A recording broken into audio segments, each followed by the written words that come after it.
Después del Neolítico, donde la herramienta principal fue la piedra, existe un periodo intermedio entre este y la historia, llamado la Edad de los Metales, el cual coincide con la aparición de las grandes civilizaciones del Oriente Clásico, que refieren a las primeras civilizaciones de las que tenemos escritos.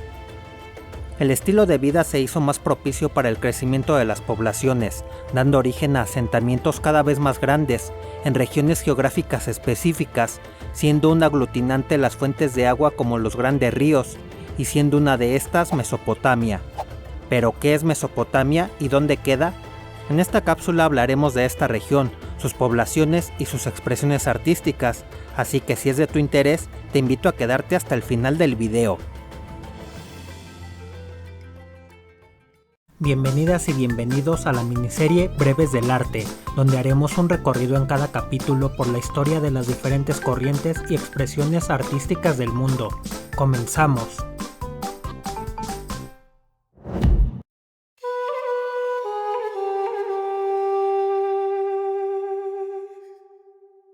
Ubiquémonos en una región que es de carácter desértico, en lo que hoy conocemos como el Cercano Oriente, contemplando los actuales países de Turquía, Siria, Palestina, Arabia Saudí, Irán e Irak, donde corren dos grandes ríos casi de forma paralela y que logran crear un espacio geográfico fértil en forma de media luna, llamado el Creciente Fértil. Estos ríos son el Tigris y el Éufrates. A esta región se le nombró por los griegos Mesopotamia, que significa entre ríos, del griego mesos, que es intermedio, y potamos, que es río, considerada la cuna de la civilización. Dio origen a diversos pueblos a lo largo del tiempo, que se peleaban entre ellos el dominio de la zona. La región sur del valle era llamada Sumer, y Akkad al extremo norte. Dentro de estas culturas que la poblaron están en su etapa temprana la cultura Hasuna Samarra, la Jalaf y la Elobeit, en la época protohistórica de Mesopotamia. En el año 3000 a.C. aproximadamente aparece la escritura, solo usada en un inicio para la contabilidad de las comunidades. La cultura sumeria, establecida en la región sur de Mesopotamia, es considerada la primera civilización. Fundaron ciudades-estado como Uruk, Lagash, Kis, Huma, Ur, Eridu y Ea. Fueron los primeros en usar la escritura cuneiforme, sobre tablillas de arcilla húmeda talladas con un tallo vegetal en forma de cuña, de donde toma su nombre. Después en la región fueron llegando tribus nómadas semitas, de las que los acadios cobraron mayor relevancia, conquistando la zona, siendo considerado el primer imperio de la historia, y que después sería dominado por los gutis y los amorreos, existiendo un posterior resurgimiento sumerio y el control sería tomado después por Babilonia y los asirios. Estos pueblos estaban regidos por el sistema de ciudades-estado, cada una con su propio gobernante, estando solo unidas por los idiomas y tradiciones practicadas.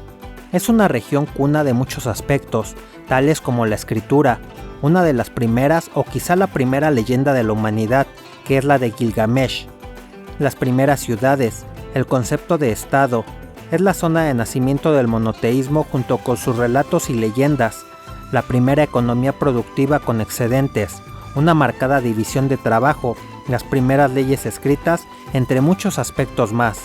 Pese a su importancia, sus etapas antiguas junto a su legado artístico por mucho tiempo quedaron olvidadas y se desconocían, esto debido a aspectos como los siguientes.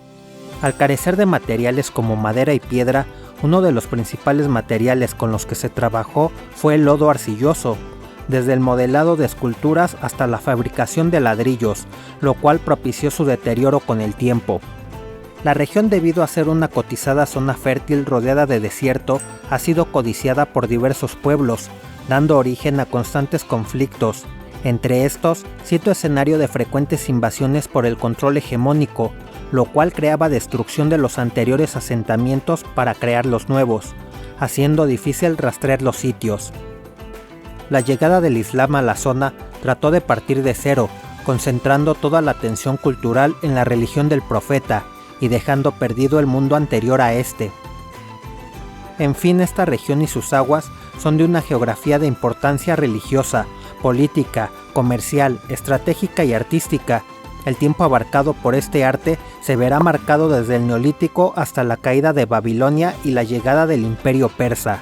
La evolución estilística de las formas, géneros y temas presenta una notable continuidad a pesar de lo amplio del periodo y de la diversidad de asentamientos.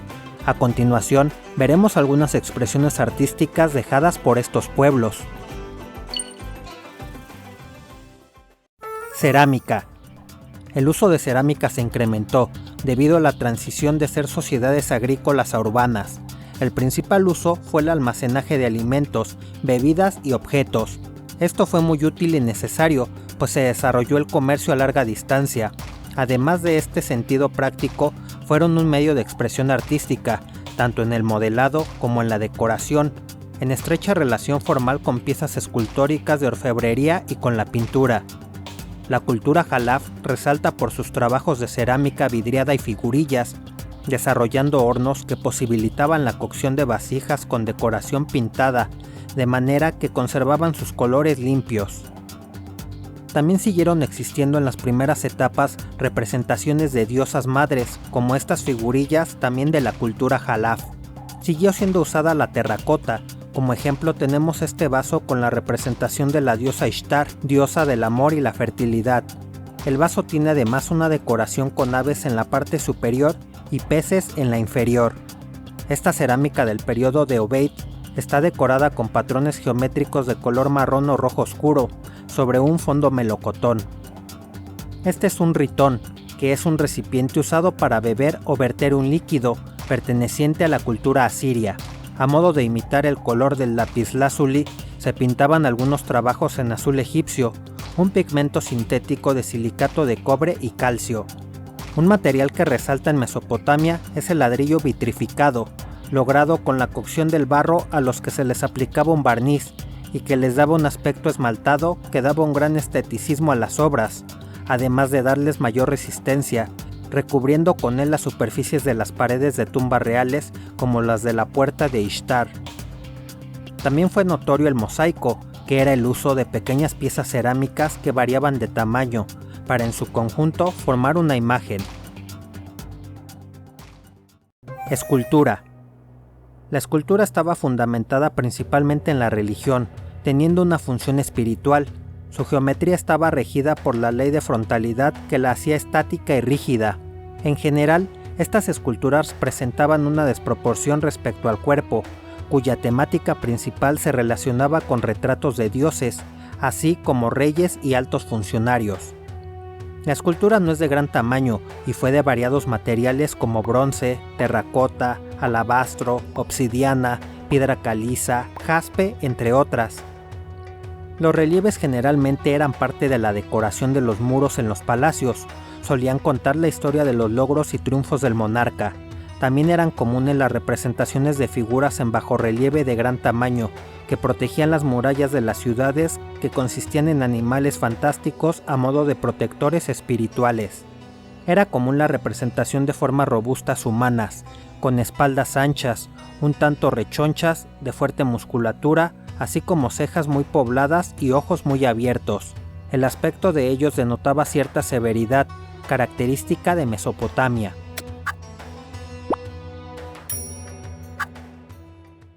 Pintura. Fue particularmente parte de la arquitectura para embellecerla, aunque sean pocas las que hasta ahora hayan sobrevivido. Esto debido a los materiales empleados de no mucha perdurabilidad. La finalidad era decorativa, no solo para generar mayor belleza al edificio en sí mismo, sino incluso a diversas piezas de cerámica. Los temas más desarrollados eran relacionados al culto de las divinidades, así como temas de conquista. De igual manera se representaban tanto personas como animales y monstruos, e incluso figuras geométricas.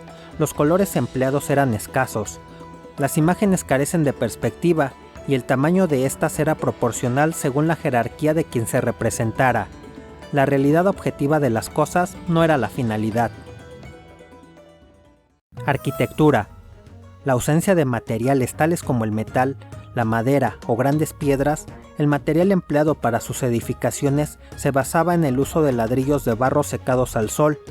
Debido a que son materiales que no perduran en el tiempo, es poco lo que aún se conserva de estas civilizaciones, siendo los templos y los palacios los de mayor importancia para su arquitectura, aunque también a los sistemas de defensa como las murallas. Las construcciones eran sin mortero, y cuando una construcción culminaba o estaba cerca de su periodo de uso, se destruía y se construía ahí mismo. Esto hacía que se fueran creando leves colinas llamadas tels. El templo era el centro religioso, económico y sentimental.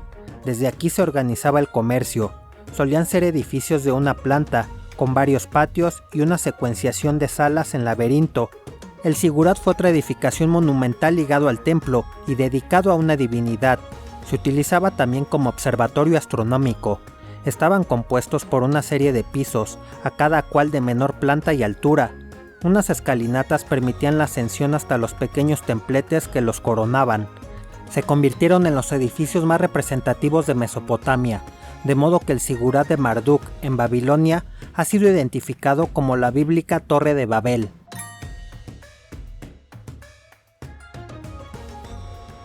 Otra cultura florecería casi contemporáneamente a las civilizaciones de Mesopotamia, también teniendo su desarrollo bajo el cobijo de otro gran río, el Nilo, la cual tendría un desarrollo de modo independiente por mucho tiempo y sin el grado de belicosidad del Valle de Mesopotamia, lo cual les llevaría a crear algunas de las obras artísticas más monumentales e impresionantes de todos los tiempos, la cultura egipcia, que será tratada en la siguiente cápsula de esta miniserie, Breves del Arte.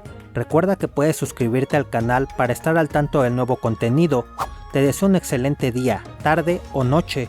Yo soy Carlos y me despido. Hasta la próxima. En breve, viaja y aprende.